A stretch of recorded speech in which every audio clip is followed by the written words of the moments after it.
pas.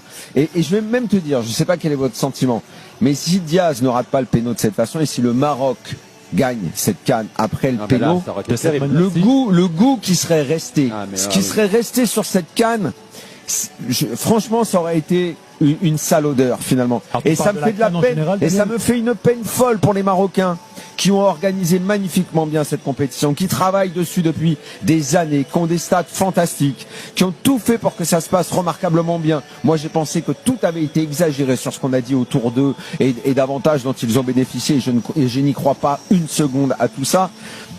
J'ai presque envie de dire que bah écoutez, tant pis, amis marocains, ça se termine comme ça. Je crois qu'on aurait jeté un tel voile de dégueulasserie s'il l'avait gagné avec le péno de Diaz, qu'il y aurait eu, je sais pas, j'ai peur de ce qui serait passé. J'ai peur de ce qui serait passé. Pendant des semaines, ça aurait été triste pour les Marocains aussi. Voilà. Hein. Même les Marocains auraient eu un goût amer.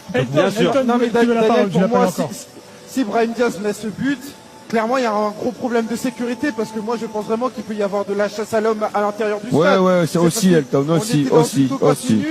Et moi, je suis totalement d'accord. C'est la conséquence de tout ce qui s'est passé ces dernières semaines. Il se passe pas un match sans qu'il y ait une polémique.